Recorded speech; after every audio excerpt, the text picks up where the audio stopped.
Very much, everybody who's joined this next session.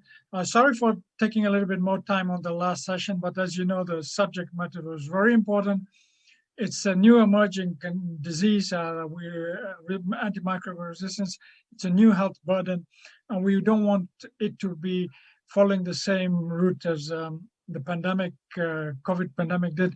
I was so pleased to hear one of the speakers say that where COVID has really hit us in our budgets and economies, AMR was likely to ruin us. So we are avoiding that.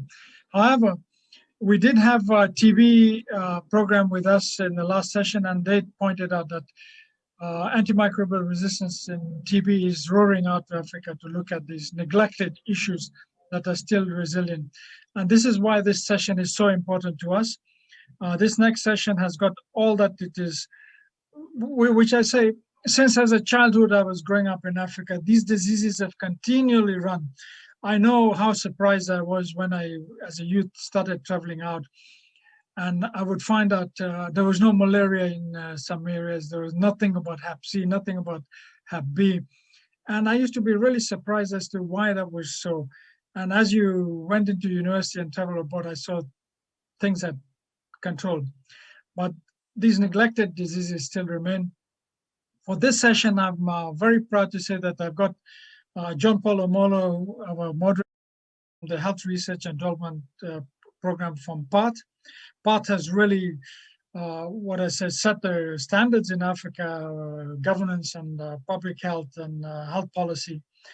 And then my very good friend from South Africa, Kelly, who is the chair of Rare Disease South Africa, who has continually, as a single voice out there from right down south, has spoken so loudly that we hear right in Cape Town. From Cape Town, we hear her right across into Cairo and in Geneva. And lately at the UN in New York, she will be looking at how the new resolution that we are all backing, it's a resolution on rare diseases, and Kelly will talk about that. Samuel, again, thank you, Samuel. You have been with me on another short program with EPO. This is about the personalized healthcare toolkits that was launched yesterday. And it's good to see you here. You have that in-country experience that we greatly value on issues of rare diseases. And then I'm so pleased to have Dr. Elizabeth Juma from the World Health Organization with us, because I think Dr. Juma has done so much work on the whole issue of malaria. As a medical officer, she had really put this agenda on paper. And I think both she and I we concur on this, that it's now time for us to look at eradicating malaria once and for all, because we almost have all the tools.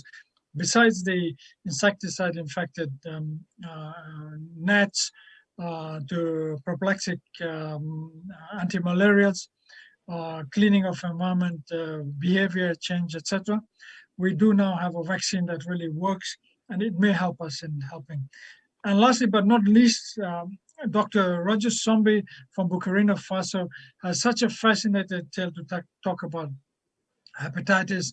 And it really reflects how we're ignoring it at the moment, and what we really need to come back into focus and address this. I will now ask Johnpaul Omollo to take over from here. And please note, on this session, unfortunately, we may not have the question and answers session. And please stick to 10 minutes program. Thank you very much. John, over to you. Thank you so much, Goldip. I hope you can hear me loud and clear.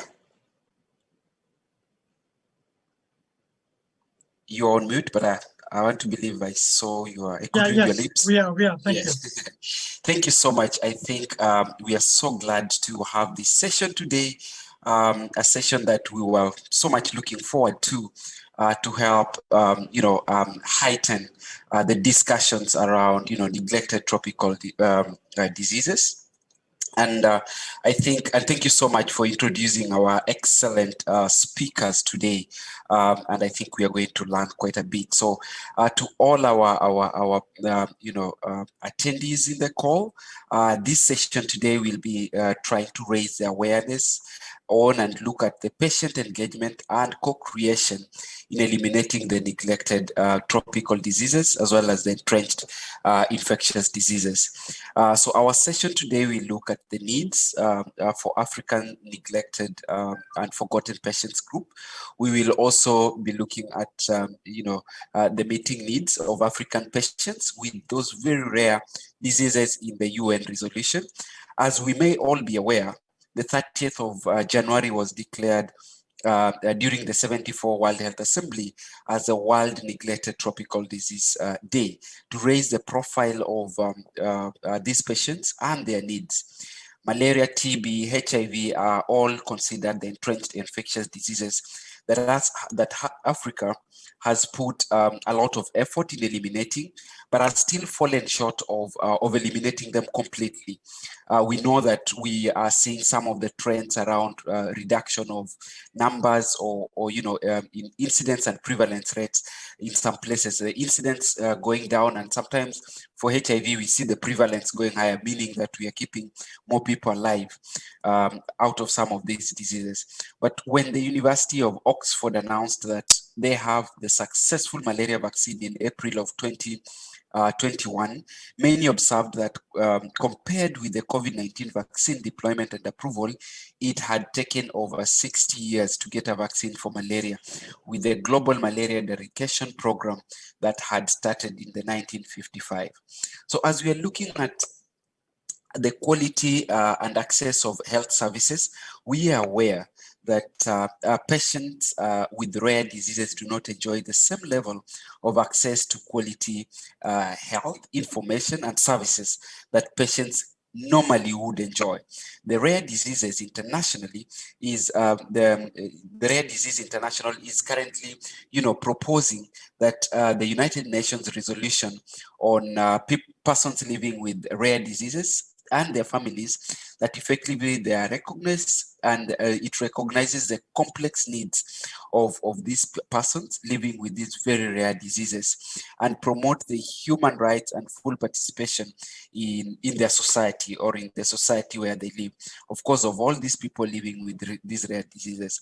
But the big question to ask is, as we are speaking, especially at this point of COVID-19, and we are seeing a number of emerging diseases, how will Africa support these efforts? How will we all support these efforts in Africa?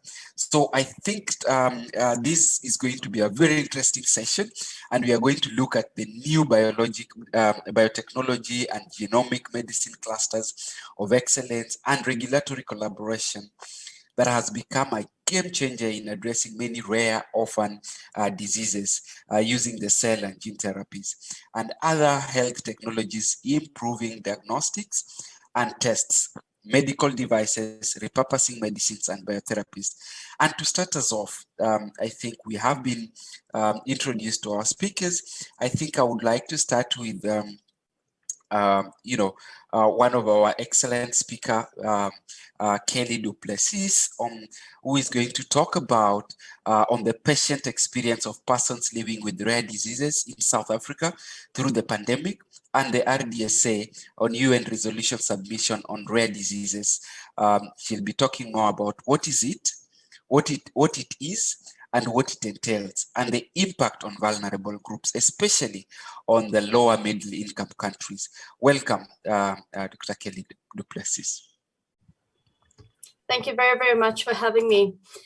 So I am going to be speaking today on a little bit about the COVID pandemic and what we can anticipate and expect, and what we've learned through this, and what lessons that we could use, particularly around obviously COVID and how it fits into equitable healthcare, and also just in line with how it has had an impact on the rare disease world and everything that we do on our side.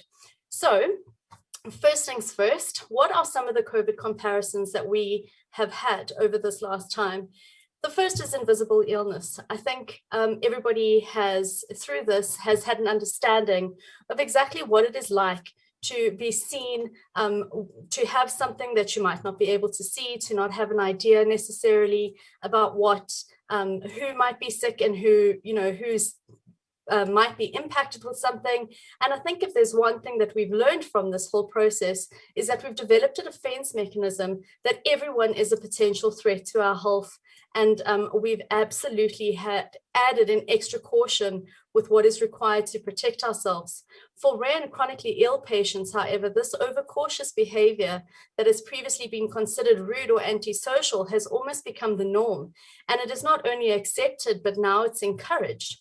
So that has been quite an interesting thing that has subsequently taken place.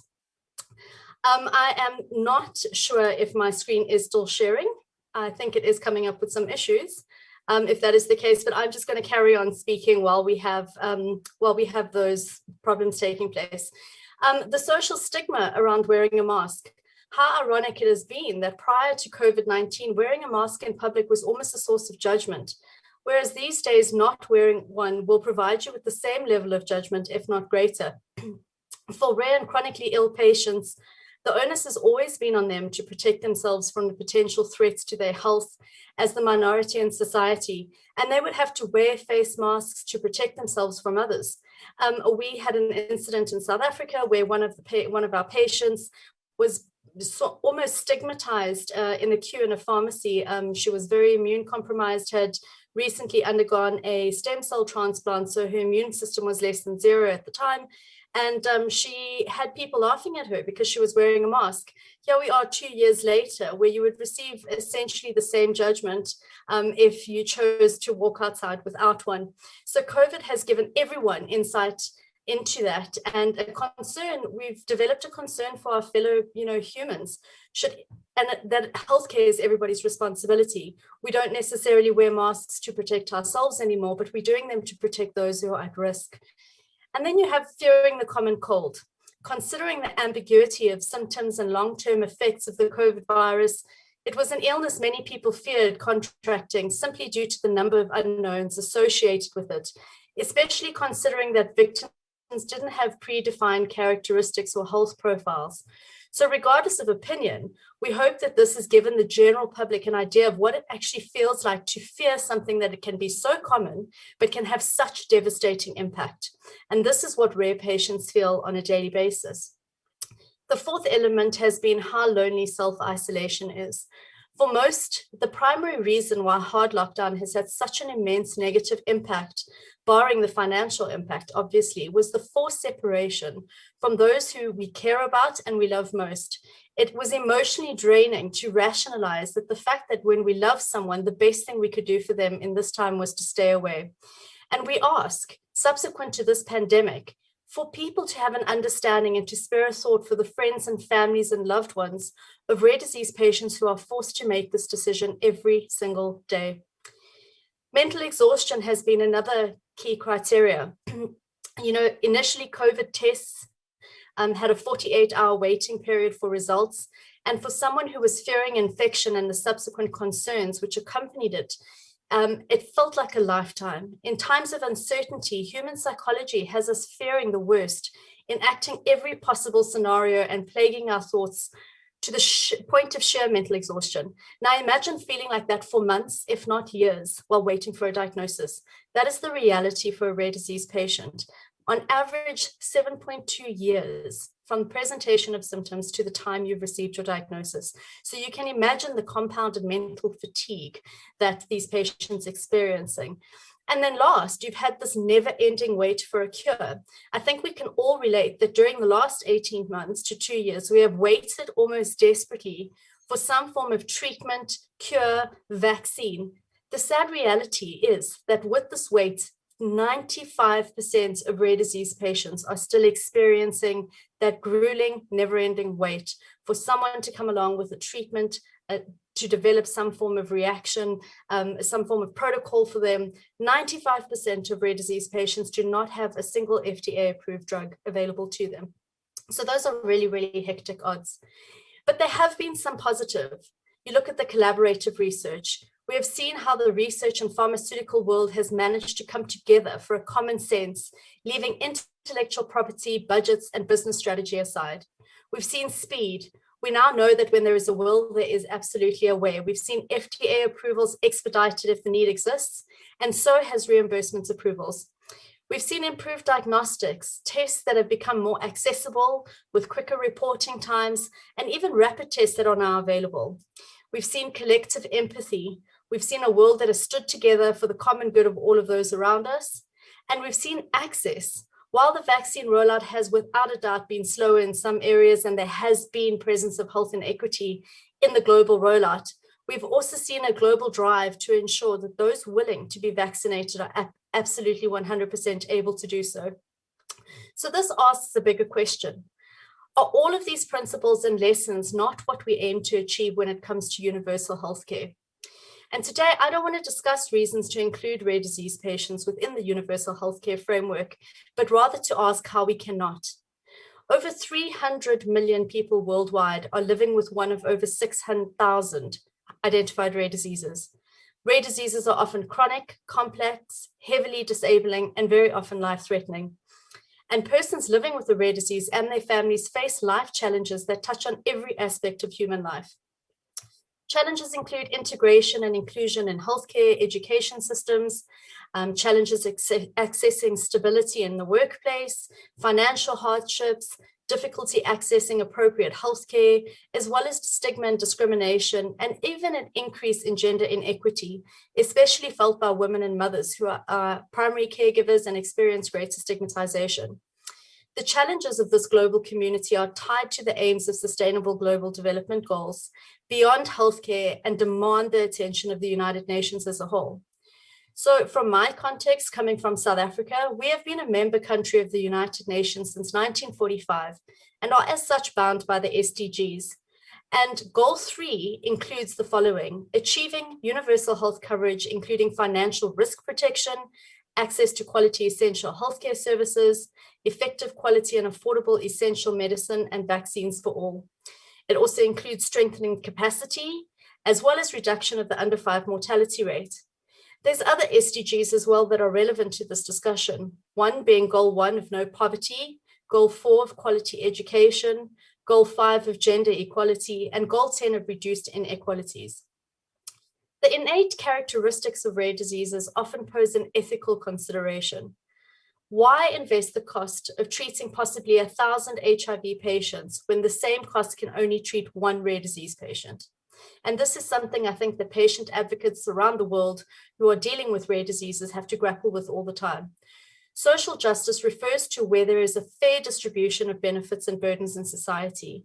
Not treating the rare disease patient undoubtedly poses a burden to society, not only from a healthcare perspective, but with all the other things that I previously mentioned in terms of education, workplace, equity, etc.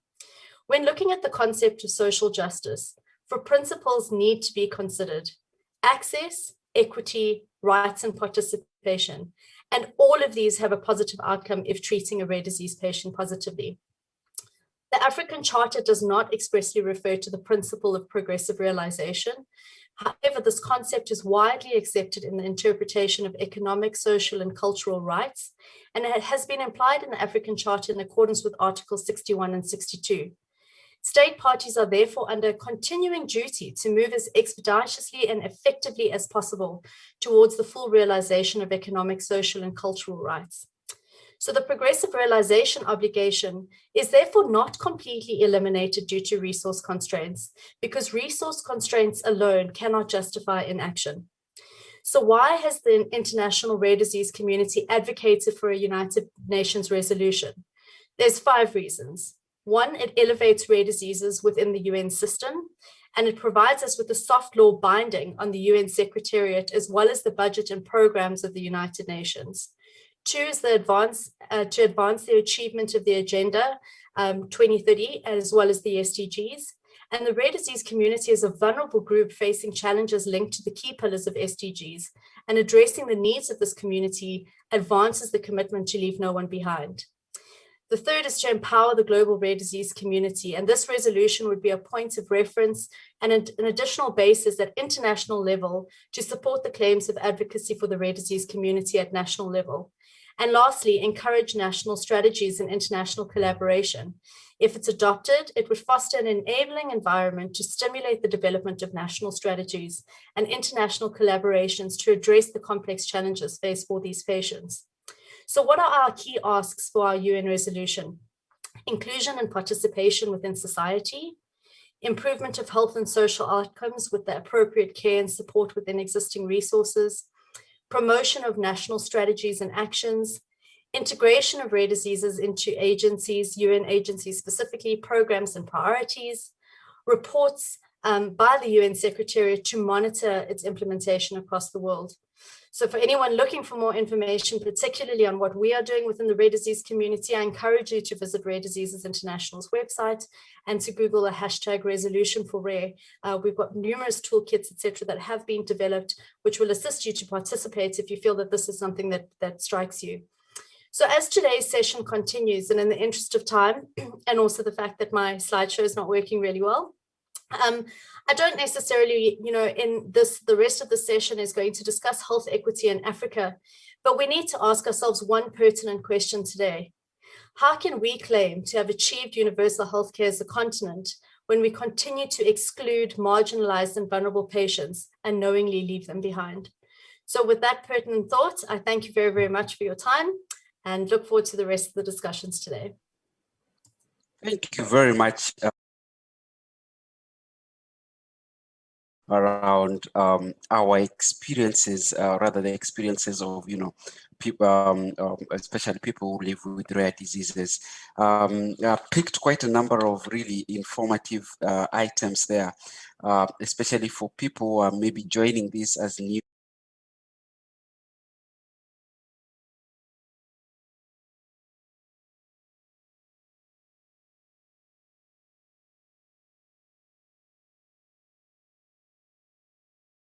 Have someone the best, especially looking at COVID-19, the best thing we could do is, stay away from them. And this is, is contrary to the African context where whenever someone is sick, we would all flock there, bring goodies, bring fruits, and bring everything for the patient. Yet, COVID-19 has created this, and it is an experience that maybe all the individuals who have been having the rare diseases before have been experiencing, but we have never seen that. And when that has been coupled with or compounded with the isolation and the mental health, there's a very catastrophic catastrophic effect on an individual. And these are the things that we may have overlooked over the years until now. COVID-19 has almost made it a common thing for us to all experience how individuals with the rare diseases often feel on an everyday basis.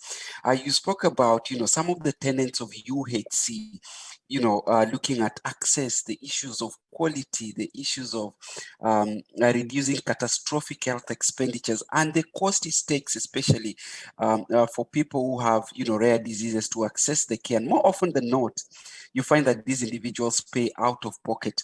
They have to spend their money from pocket because most of the insurance companies might not even be taking care of these costs.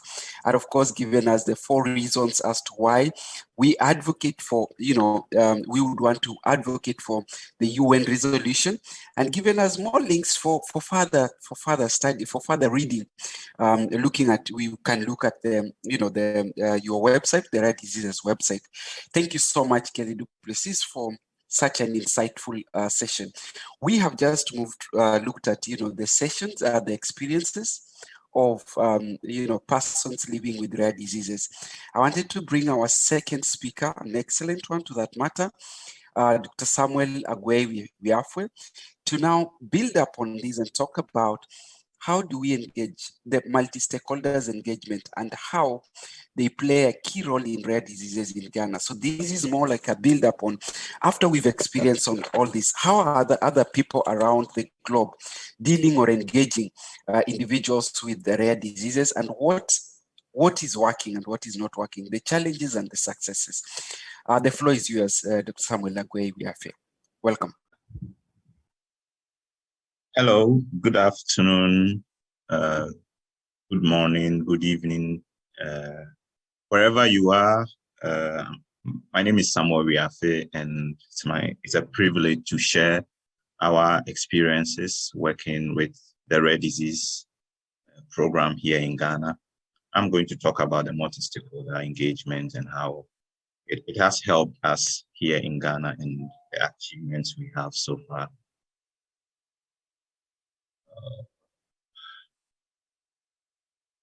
Okay, so basically, Kelly has said a lot of things about rare diseases, and so I wouldn't want to go back to talk about some of the issues she has raised. But generally, rare diseases are the diseases that do not occur frequently, and some of the main challenges the community faces is the lack of awareness with regards to rare diseases, the lack of data, and the lack of awareness cuts across various stakeholders, from the clinicians to the policymakers to the community, and it really has a huge impact in the care that persons living with rare diseases receive across the globe.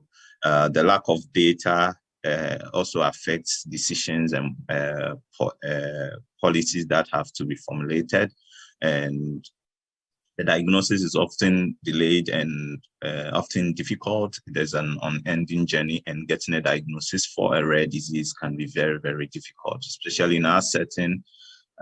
Getting access to the services, it's not just the testing, but also getting access. As we may all know, most rare diseases are genetically inherited, and about 80% are genetically inherited. So you need genetic services to be able to diagnose rare diseases. And these services are usually limited in many parts of Africa. And so it's extremely difficult. It affects usually children, and the treatment options are usually limited and usually not accessible in many countries, including Ghana. There's a huge mental health component, and the healthcare is poorly coordinated and the resources are not usually available. There's a huge financial burden on the families, and usually the care are not insured. So families have to pay out of pocket, and these services are usually specialized services. So they are very, very expensive and usually puts the families on the poverty line. There is a lack of community and support groups for rare diseases, and you can have a disease where there's only one person living with that condition in the whole country. And for most times, the families lose trust for the system and the social systems because they usually do not have plans for them. And so there is also the lack of trust in the system that we run. And so these are some of the main challenges that the rare disease community stands to face. And so we need urgent actions in so many ways. That we need to improve health education. We need to enhance screening programs and prenatal diagnostic services. There is a need to promote access to genetic services and counseling.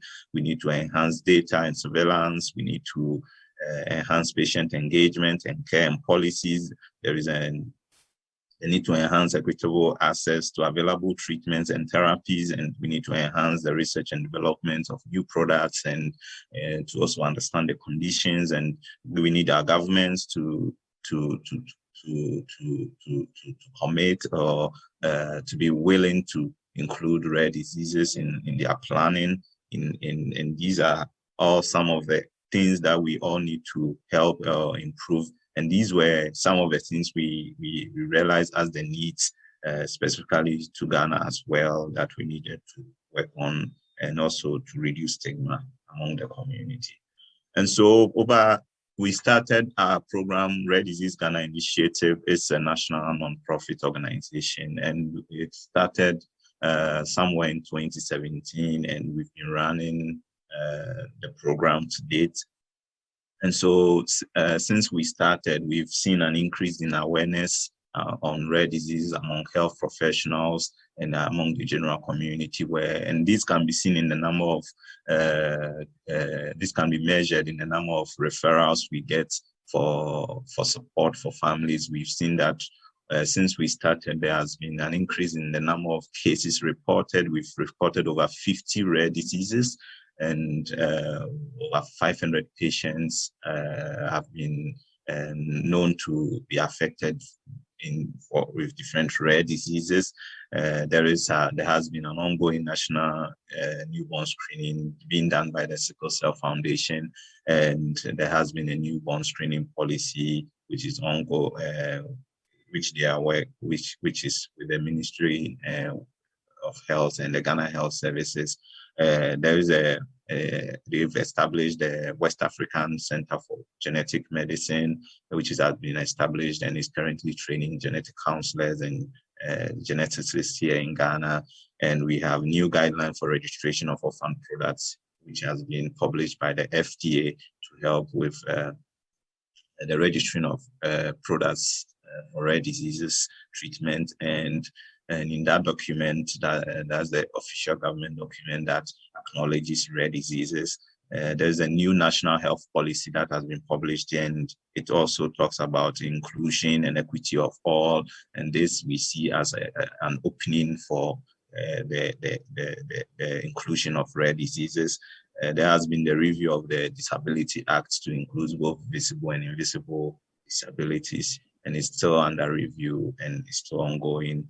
We've been able to have new clinics set up in Kath and Kolebu and Kepos Teaching Hospital and the Greater Accra Regional Hospital, where we have patients who are being seen with various rare diseases in these facilities.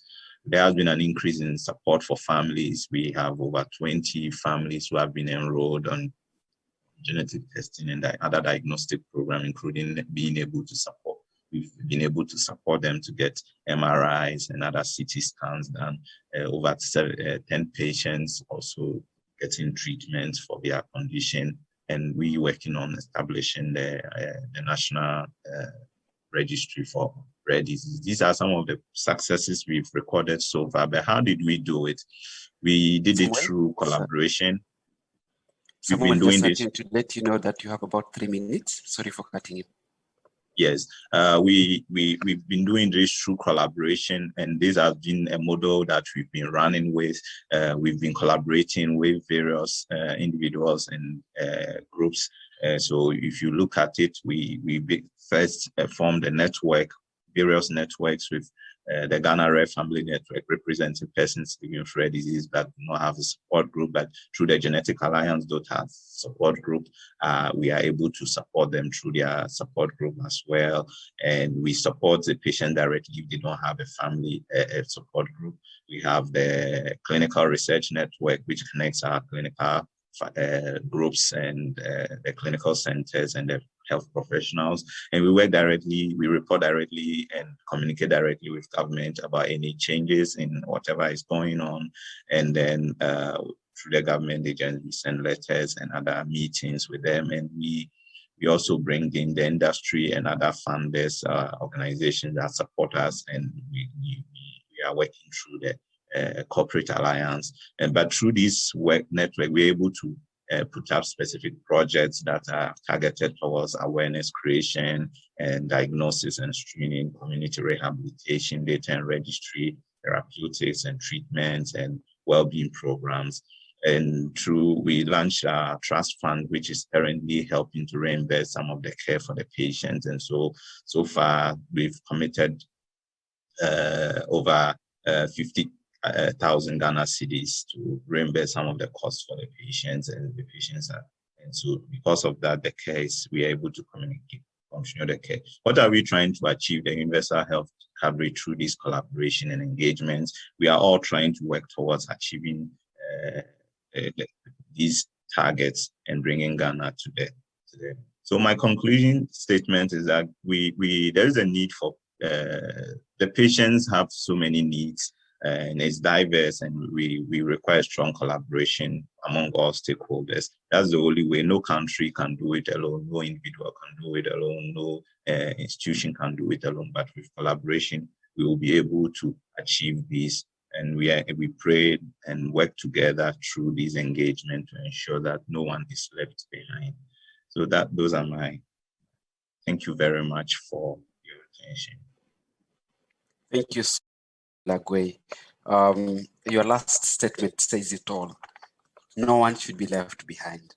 And I think that really speaks to, why, and I would link this again with, what was mentioned earlier by Plessis Kelly, that we cannot talk about universal health coverage if there are individuals or people that really need these services and they're not able to get it. And I think you've rightfully mentioned the value of multi-stakeholder engagement, the need for us to work collaboratively with everybody else. And I like your model of collaboration that brings right from the communities to the academia, to the the people within the health system, and all the people, because every person brings in a very instrumental part into addressing a part of the rare disease or the needs of the patients or the persons living with the rare disease. You walked us through some of the key challenges that you're experiencing right from the health system. We saw you mentioning some of the community systems, and you provided us with an array of possible action points or actions or strategies that we could take up as a community, and each of those stakeholders in your collaborative model that would help move us the pin from where we are right now to where we really need to go as a whole group. And you talked about a number of policies and legislative processes that Ghana has taken, or the journey that Ghana has taken from the policy and legislative side towards supporting persons living with the rare diseases. Thank you very much. And I think at that point I will be opening up for our next speaker, and our next speaker is going to be Elizabeth Juma on talking about the malaria elimination in Africa, the malaria program, 50 years struggle, and now vaccine, R21 matrix. Give Margaret the 10 minutes. So please, Margaret, you have your 10 minutes. Elizabeth Juma, you have your 10 minutes. My apologies, and take it up. Thank you.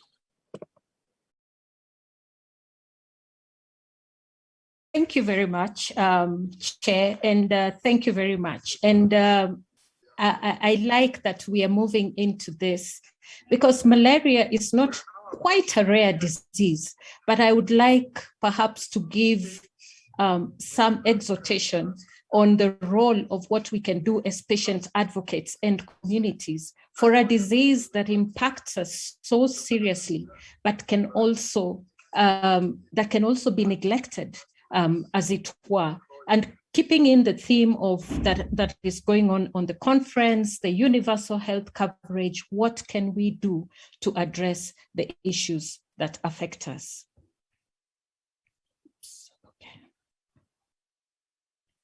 I would just give a brief. What is malaria? Malaria is a disease of the poor. It's a disease of the most vulnerable, the very young and the very poor. And it is a disease of Africa. And that is very important for us to know. In 2019, there were 200 million cases of malaria globally and more than 400,000 deaths. And 94% of these cases and deaths occurred in sub-Saharan Africa. And children under 5 in this sub-Saharan Africa account for 67% of all these deaths that occurred globally. Malaria has been with us for years, for centuries. And when the UN was formed and when the World Health Organization was formed in its infancy, 7 years into it, it formed the Global Malaria Eradication Program in 1955. And this was by a resolution by the UN to free the world of malaria. Unfortunately, this program lasted only 15 years, and it was unresolved by the same UN Assembly. It led to malaria elimination in many countries, but unfortunately, it was only partially implemented in sub-Saharan Africa, where the greatest burden malaria was and still is. This sense of failure resulted in a neglect of malaria control efforts for nearly 3 decades. And what happened? Because of the partial implementation in some areas where the disease burden had declined, it came back with a vengeance. And if someone tells you about the child mortality in Africa in the 80s and in the 90s, it was largely due to this, among other diseases, but there were millions of deaths that could have been avoided. This is a busy slide, but from the mid-1990s, because of these deaths, there was renewed interest in malaria globally, first by the World Bank and other major donors, but also by African leaders and governments. And just some tidbits of the timeline,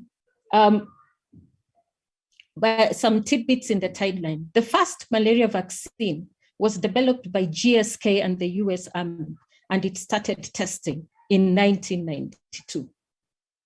In 1996, we got insecticide-treated bed nets, and it was shown that they could reduce child deaths in Africa.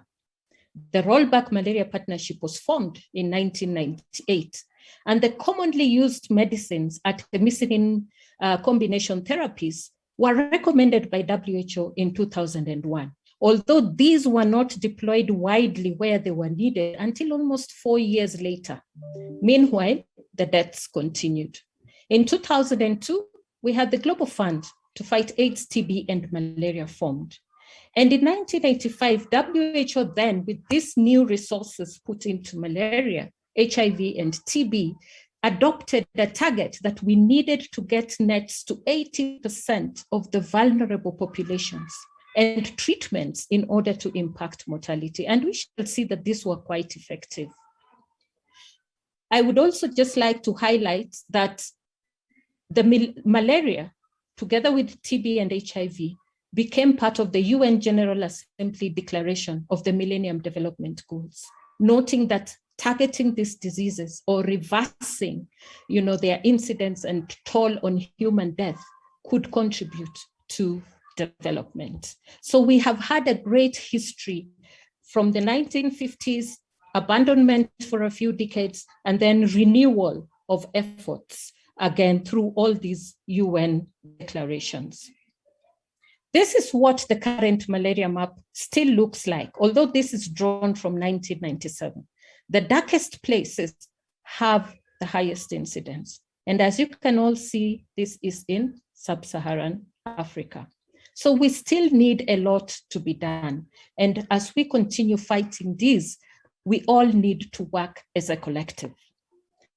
These charts just show progress, going down from 2000 and projecting down to 2030, which is our current target for eliminating malaria as a problem in Africa. These are targets adopted by the African Union.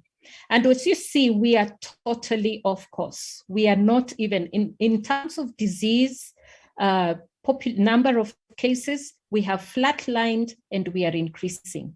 The deaths are decreasing, but not at the rate that began in the early part of the century. So we are flatlining, and this is not good news. This is a more detailed explanation, particularly in reduction. From 2000, we reduced malaria cases and even incidents by almost 10% every 5 years. But since 2015, this has only happened by 1.2%. And this is very disappointing. If we look at deaths, the reduction was significant, and we acknowledge the deployment of insecticide-treated nets and effective treatments to contributing to this reduction in deaths. And the main beneficiaries were the same children. We've reduced death by almost 20% every 5 years from 2000 to 2015. But after that, we seem to have only target this by 10%. I mean, the reduction has declined in the 5 years between 2015 and 2019. And this, we pray, does not continue. And this is just a scheme to show you how the Africa WHO region, which comprises countries in sub-Saharan Africa, and the global deaths are. This means that if African groups, African sectors, African governments, we need to work collectively to tackle this disease, which is not rare, but is often very neglected and has severe impacts on our populations. And we have talked, previous speakers have touched on access, affordability, and quality healthcare. What we are now talking about universal healthcare, that every individual must have access to affordable quality care. A quarter of our children with fever, these are children under 5, do not have access to any health services. And poor households are the least to access child services for fever, regardless of the cause of that fever. And people, too many of us still receive a very poor quality of care that may not really have a positive impact on our health, even if we access the healthcare. And we have tended to rely on private sector to provide healthcare services, which is good, but this results in a very high out-of-pocket spending for already poor populations, sending them further into penury. Our contexts are changing. We have spoken about COVID-19. We have seen effects of climate change, infrastructural damage, but the most important one is that between 2000 and 2019, the population in sub-Saharan Africa doubled from 600 million to 1.2 billion. Our population is growing. What do we need to do? These present new threats. New resources are required. Antimicrobial resistance is come up. So many things are happening, and yet we still have these diseases that we need to tackle. What then do we need to do? We at WHO have been asking everyone to rethink malaria. This is a disease that was eliminated from many parts of the world, and they have seen great progress. China was certified just this year, and China managed to significantly reduce their disease burden during the Global Eradication Program, and only finalized with certain areas near their borders with other countries later. What can we do in our high burden African countries? There are opportunities that we can learn from countries that have achieved lasting impact. Malaria is a persistent, yes? Just a minute. Okay. 1 minute to go. Thank you. Okay. So we need success. I will just go through quickly. Community engagement is one of the 5 key pillars for us to continue and do our success. And I really want to speak to the population groups. Participation. I will give resources to this. Zero malaria starts with me. This is where we can start. Active participation in decisions for UHC, for neglected population. Active participation in implementation of community interventions. Advocacy for impactful health mitigation in development projects. We want development, they make us sick, but we do not advocate for health impact. We need to engage children, youth, caregivers to take these messages and avoid stigmatization. I'll just talk briefly on malaria vaccines since I was asked to speak about them. New tools, research and development are one of the 5 pillars in rethinking malaria. We do have a malaria vaccine currently, and it has taken 30 years to develop this vaccine. Currently, it is being implemented in Ghana, Malawi, and Kenya, and more than 1.7 million doses have been administered. The idea is that we need to get information of the real world, how this vaccine will be given to children all over, because it's a 4-dose vaccine and it is given to slightly older children and receive the common immunizations. We've heard news about the R21 Matrix M vaccine, which is in phase 2 studies. These are usually the initial studies to show whether it has any effect. It is similar to the current vaccine that is in the market. However, the studies show, these initial studies show that it reduces malaria by more than 75% in children in 1 season. Of course, this is good news, and more studies are being done to ensure that this efficacy is developed further, and hopefully we have more vaccines. So I'll finish with resources. For all patient advocacy group, this is an extremely good resource. Zero malaria starts with me.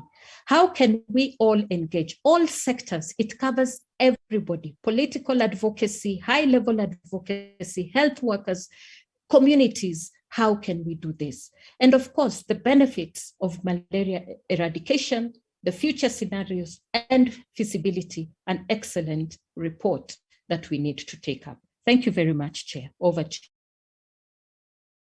Really great there, really great. Someone may have thought that this is going to be very technical, but I think you've unpackaged that very clearly around, the malaria vaccines. I'm surprised that the RTSS started in 1992.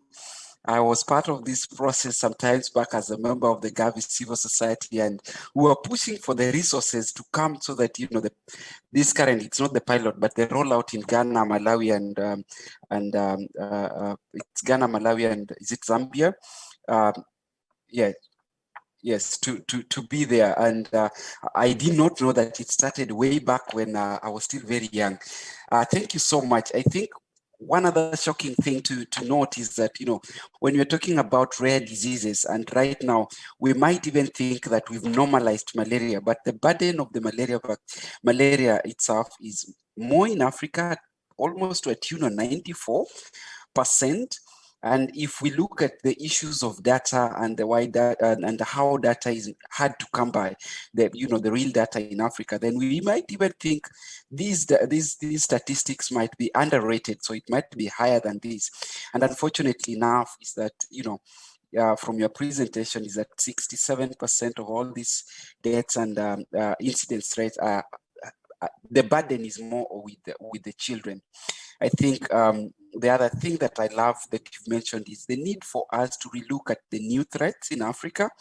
The issue of population, we are currently about 1.2, 1.3 billion Africans, and this poses a new challenge, especially now that we're talking about rare diseases, and malaria is still this one of us. But I think the silver lining is that we have the R26 matrix, which is, like double the more efficacious than RTSS, because I remember RTSS was about 39%, but in combination with other interventions like use of mosquito nets, IRS, and so on and so forth. But I think this is such a fantastic interventions that we might all want to be part of. And the other callers, you're talking about the need for community engagement, the need for advocacy, is that we must all support the research and development agenda for such kind of novel or new vaccines in the market, especially for malaria, that would help us eliminate malaria completely in Africa. Thank you so much, Dr. Elizabeth Juma. And I think if we need more information, we should be able to get them in the sites that you've provided. I think I would like to get into my last speaker. And my last speaker is Dr. Sombie Roger, and he's going to talk about the struggle to control and eliminate hepatitis B and C, hepatitis B and C in Africa. So welcome, Dr.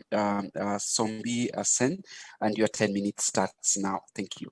Okay, thank you very much for the invitation. It is a great honor for me to do this presentation. First of all, I will apologize and beg your pardon for my poor English, but I will do my best. And I have to speak about struggle to control and eliminate hepatitis B and C in Africa. I'm Roger Sombie. I am a pathologist Burkina Faso, Ouédraogo. My presentation outlines will be to talk about mortality of viral hepatitis, and after we will see we'll see donc the prevention of mother-to-child transmission of hepatitis B, which is the best strategy for prevention. And after we will talk about viral hepatitis service cascade, and I will finish with the balance of national hepatitis management in Africa. As we can see in this slide, the mortality due to viral hepatitis B and C is increasing, while mortality due to tuberculosis, HIV infection, or malaria is decreasing. In fact, in my practice, the risk of dying of viral hepatitis is greater than dying of AIDS, tuberculosis, or malaria today. And according to this recent data from WHO, hepatitis B and C remains high in Africa, and the new infection of hepatitis B is close to 1 million, and new infections for hepatitis C is more than 200,000. And total death of hepatitis B and hepatitis C are 182,000 in Africa, and the main cause is due to cirrhosis and hepatocellular carcinoma. If you look at the key elements in the 6 regions, you can see Africa is a region who have the highest prevalence of HBs antigen, with 3%. The antigen HBs prevalence in under 5 children is the highest in the world, with 2.3%. And you can see antenatal care coverage is the lowest in the world in Africa, with 59.5%. Compared to the others, the prevalence is very, very high. And we'll talk about price of tests, which are very, very high in Africa. In this slide, you can see in the yellow color worldwide, it is the hepatitis B dose vaccines introduced to date. And if you look at the African region, you can see if we have no lot of yellow colors. The reason is only 17 countries in the African region who have 47 countries, only 17 regions have introduced hepatitis B birth dose to date. This is very, very low. And this is, in this slide, you can see the birth dose coverage in the African region in 2019 was very, very low at 4% compared to the other region. Timely birth dose remains very, very low in Africa region. The good news is about coverage of 3 doses. In 2018 in Africa, we have 84%, which is near to the 85 worldwide of coverage of 3 doses. Now we are talking about viral hepatitis service cascade by WHO region. You see, Africa region are a big major gap about person with diagnosis to end 2019. Africa region have the lowest percentage with 2% for person diagnosed. Concerning infected person treated, it is near to 0 with 0% in Africa. This is a big issue if you would like to control and eliminate hepatitis. Concerning hepatitis C, cascade of care, it is the same for like hepatitis B. You can see person diagnosis is 5%, and person treated to end 29 in Africa 0%. The bottleneck is the price of tests in Africa. In my practice, the test for hepatitis B and hepatitis C is very expensive for our patient. Tests are available, but patient might pay also. As an example, for PCR DNA HPV, the price range varies from 27 to 90 US dollar, with average to 63 US dollar. This is very expensive for our patient. Hepatitis tests are more expensive than hepatitis B. RNA HCV test varies for 35 to more than 100. The average is 70 US dollars. About the diagnosis assessment, in my practice, I named essential tests for research co-infections B and C, HIV, evaluation of the inflammation, viral load hepatitis B and C, and the liver severities, and abdominal ultrasounds. And you can see for the essential, the minimum cost varies from $144 US for maximum cost $290. And the cost for the optimal essential in my practice is near the double for the essential, with the minimum cost more than $200 and the maximum cost more than $500. Treatment against hepatitis B are available in Africa region. The first drug is tenofovir. It is available in my country, and it is the cheapest drug. The price is near $5 US per month. The Gabon have the highest price for tenofovir. Entecavir is not available in many countries in Africa. Concerning hepatitis C, there have been a major decline of price concerning originator and generic, as you can see. But the problem in my practice is it remains high for the majority of my patients, and the cheapest treatment in my country for hepatitis B is sofosbuvir velpatasvir generic. The cost is $159 US per month, which remain high for all our patients. Concerning the national hepatitis plan in Africa, many countries have established national program hepatitis. As an example, in this slide, you can see 7 out of 8 have national plans, but only 3 have a program funding, and no country have insurance covering hepatitis. Concerning national plans, of 47 of the Africa region, 28 countries have national strategic plans, 13 published, and only 3 funded.